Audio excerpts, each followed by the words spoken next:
Hello ସାଙ୍ଗମାନେ, ଜୟ ଜଗନ୍ନାଥ। ମୁଁ ଏଠି ଆଜି ଆମର ଆମ୍ବସଡ଼ା ତିଆରି କରିଥିଲି। କେମିତି ସବୁ କରିଛି ଆପଣମାନଙ୍କୁ ବତେଇବି। ଏଇ ଦେଖନ୍ତୁ ଆମ୍ବସଡ଼ା, ଦେଖନ୍ତୁ ଆମ୍ବସଡ଼ା। ଆହୁରି ଆ ଭିତରେ ଗୋଟେ ଅଛି, 4ଟା ଆମ୍ବସଡ଼ା ମୁଁ ତିଆରି କରିଛି ଏ ବର୍ଷ। ଏ ଆମ୍ବସଡ଼ା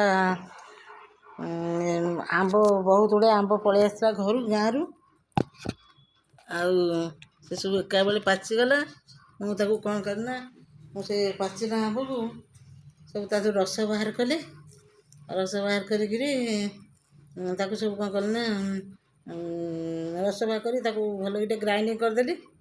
ଗ୍ରାଇଣ୍ଡିଙ୍ଗ କରି ଆଗ କାଲେ ସବୁ ସେମିତି କୁଲାରେ, ଜରିରେ, କପଡ଼ା ଧିରେ ଏମିତି ତାପରେ ଲଦିକି ସବୁ ଶୁଖାନ୍ତି।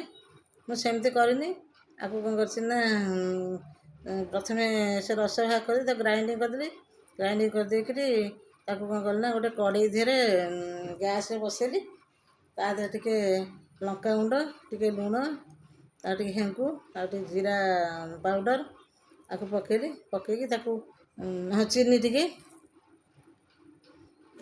ଆବଶ୍ୟକ ଅନୁସାରେ ଚିନି, କାରଣ ବେଶୀ ଯଦି ମିଠା ଆମ୍ବ ହେଇଥିବ ଏତେ ଚିନି ଦରକାର ନାହିଁ। ତାକୁ ପକେଇକି ତାକୁ କ'ଣ କଲି ନା, ଆଉଟିଲି, ମାନେ ରାନ୍ଧିଲି, ଘାଣ୍ଟିଲି। ସେ ପୁରା ଘାଣ୍ଟି ହେଇକି ଯେତେବେଳେ ଟିକେ ତା'ର ପାଣି ଅଂଶ ମରିଗଲା, ତାପରେ ତାକୁ ସବୁ କ'ଣ କଲି ନା, ବାହାର କରିଦେଲି ଥାଳିରେ ବାହାର କରିକି ନେଇ ଛାତ ଉପରେ ଶୁଖେଇଲି। ଏ ଦେଖନ୍ତୁ ମୁଁ ସେଇ ମୋର ଆଉ ତାପରେ ଗୋଟେ କପଡ଼ା, ଟିକେ ପତଳା କପଡ଼ା, ଗୋଟେ ଜାଲି କପଡ଼ା, ତାକୁ ଘାଣ୍ଟି ଦେଇଥିଲି। କାହିଁକିନା କାଳେ କ'ଣ ଧୂଳି ମଳି ପଡ଼ିବ, ସେଥିଲାଗି ମୁଁ ତାକୁ ପୁରା ସେଫ୍ଟି, ପୁରା ସ୍ୱାସ୍ଥ୍ୟକୁ ଆଖି ଆଗରେ ରଖି ପୁରା ଭଲକରି ଏଇଟା କରାହେଇଛି। କିଛି ଏଥିରେ ଅପରିଷ୍କାର ପ୍ରଶ୍ନ ନାହିଁ, କିଛି ଧୂଳି ମଳି କିଛି ପଡ଼ିନି। ଏବେ ସେଗୁଡ଼ା ସବୁ ମୁଁ କାଟୁଛି, କାରଣ ଆମ ପୁଅ ବାଙ୍ଗାଲୋରରେ ରହୁଛି ତ,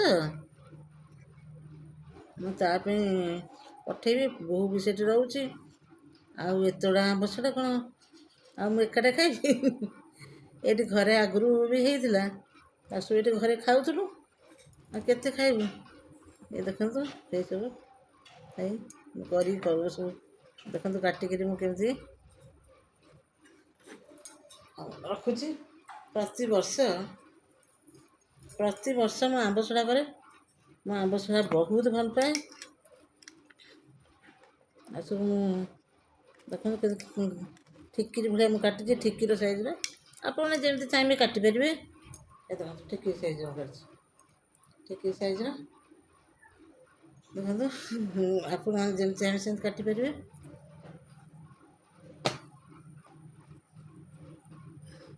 ଚାହିଁବେ ଆପଣମାନେ ବର୍ଗ ଚିତ୍ର ଭଳିଆ ସେମିତି ବି ଚାହିଁଲେ କାଟିପାରିବେ। ଆପଣ ଯେମିତି ଚାହିଁବେ ସେମିତି ସେପ୍ରେ କାଟିପାରିବେ। ଆକୁ କାଟି ସାରିକିରି ଗୋଟେ କାଚ ଜାରରେ ରଖିବେ।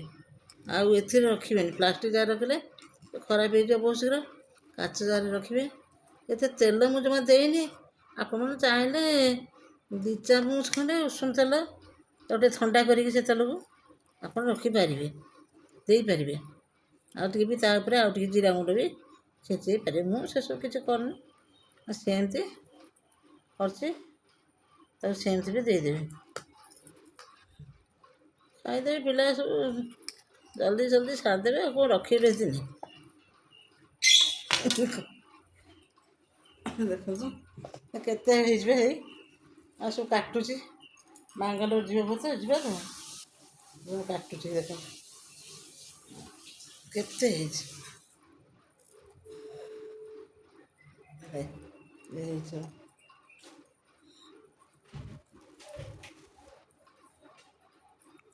ଦେଖନ୍ତୁ କେତେ ହେଇଛି। ସବୁ କରି ରଖିଛି, ସବୁ କଟାଯିବ, କଟା ହେଇକିରି ଦିଆଯିବ। ଦେଖନ୍ତୁ ସବୁ କାଟୁଛି।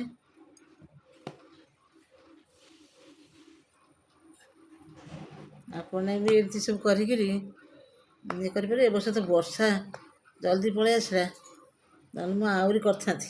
ଆହୁରି ଆମ୍ବ ଆସିଛି ଆମର ଗାଁରୁ ଏବେ ଏବେ ବି ଲାଷ୍ଟ ଆମ୍ବ ଗଛ ତୋଳା ହେଇଗଲା ଆଉ ଗଛରେ ଆମ୍ବ ନାହିଁ ତାକୁ ନେଇ ଆସିଛନ୍ତି ଆଉ ମୁଁ ତାକୁ ଏବେ କରିପାରିବିନି କାରଣ ଏଇ ଯେଉଁ ବର୍ଷା ତୁହାକୁ ହେଉଛି ଶୁଖିବନି ଭଲ କି ନଷ୍ଟ ହେଇଯିବ ତାପରେ ତାକୁ କେତେ ଫ୍ରିଜରେ ରଖି ରଖିକିରି କରିବି ତାକୁ ସିଲେଇ କ'ଣ କରିଛି ନା ମୁଁ ନେଇ ଆସିଛି ତାକୁ ଘରେ ଅଛି ସେମିତି ଖାଇଦେବୁ ଆଉ ଡେଲି ଡେଲି କିଛି କିଛି ତାକୁ ଖାଇଦେବୁ ଏଇ ଏମିତି ବି କରିପାରିବେ ଆପଣ ଏଇ ଦେଖନ୍ତୁ ଛୁରୀରେ ସବୁ କାଟି ଦେଉଛି କାଟି ଦେଇକି ରଖୁଛି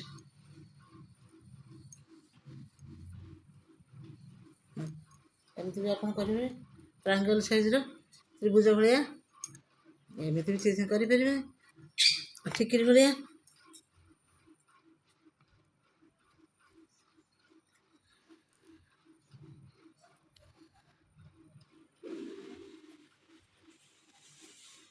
ଏସବୁ କାଟିବେ ମୋ ଟାଇମ୍ ଲାଗିବ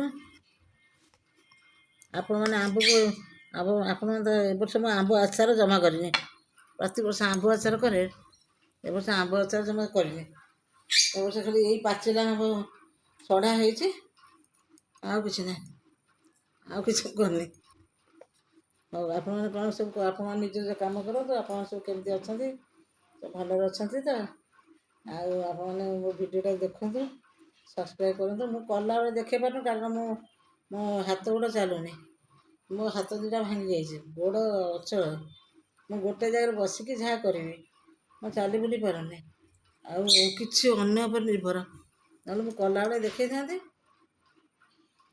ତାପରେ ମୋବାଇଲ ଧରିବାକୁ କେହି ନାହାନ୍ତି ମୋବାଇଲ ଧରିଲେ ସିନା ହେବ ମୁଁ ଏବେ ଗୋଟେ ଏଇ ଡବା ପାଖରେ ରଖିକି ମାନେ ଭିଡ଼ିଓ କରୁଛି ମୋବାଇଲ ଧରିବା ଲୋକ କେହି ନାହାନ୍ତି ମୋବାଇଲ ଧରିଲେ ମୁଁ ରୋଷେଇଟା ଦେଖେଇ ଦିଅନ୍ତି ଆପଣମାନେ ଦେଖନ୍ତୁ ଆଉ ସବସ୍କ୍ରାଇବ୍ କରିବେ ଲାଇକ୍ କରିବେ କମେଣ୍ଟ କରିବେ ଜମା ସବସ୍କ୍ରାଇବ୍ କରୁନାହାନ୍ତି ଲାଇକ୍ କମେଣ୍ଟ କରୁନାହାନ୍ତି ଆପଣ ଲାଇକ୍ କମେଣ୍ଟ କରନ୍ତୁ ମୁଁ ଆପଣଙ୍କ କଥାର ପ୍ରଶ୍ନର ଉତ୍ତର ସବୁ ଦେବି ତାହେଲେ ସିନା ଭଲ ହେବ